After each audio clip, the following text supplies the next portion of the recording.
Every day, Sir Topham Hatt came to the station to catch his train. "Hello," he always said to Thomas. "Don't let the silly freight cars tease you. Remember, you have an important job as a special helper in the train yard."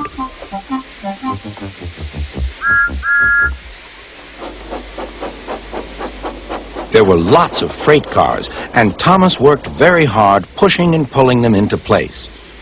There was also a small coach and two strange things his driver called cranes.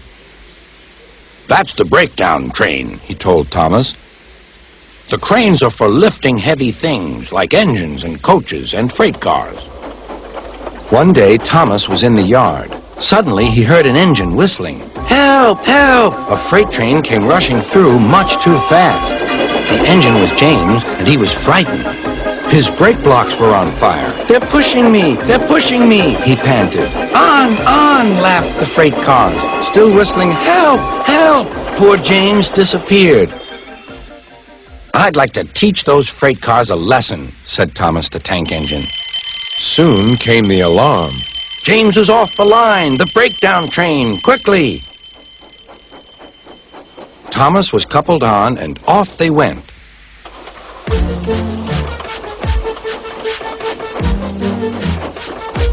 Thomas worked his hardest. "Hurry, hurry, hurry," he puffed. He wasn't pretending to be like Gordon. He really meant it. "Bother those freight cars and their tricks. I hope poor James isn't hurt."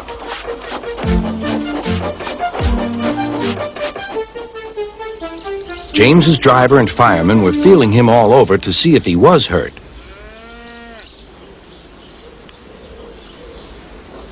"Never mind, James," they said. "It was those silly freight cars and your old wooden brakes that caused the accident." Thomas pushed the breakdown train alongside. Then he pulled away the unhurt freight cars. "Oh dear! Oh dear!" they groaned. "Serves you right! Serves you right!" puffed Thomas.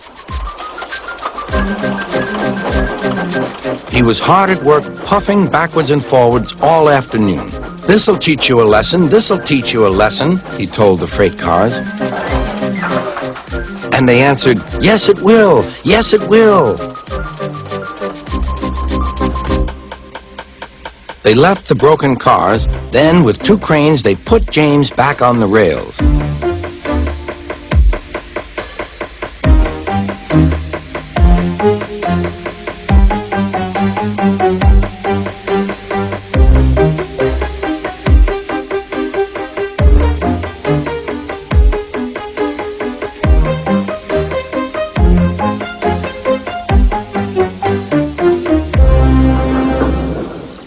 He tried to move, but he couldn't, so Thomas helped him back to the shed.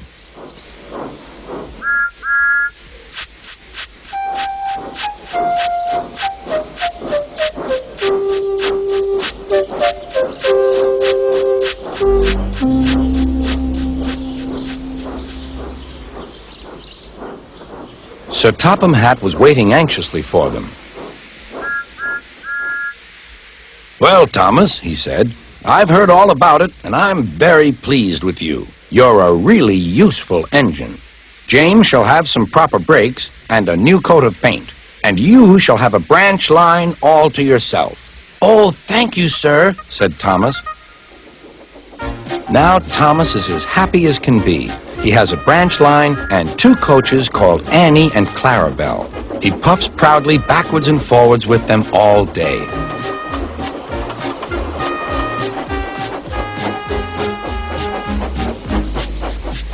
He is never lonely. Edward and Henry stop quite often and tell him the news. Gordon is always in a hurry, but never forgets to say boop, boop, and Thomas always whistles beep, beep in return.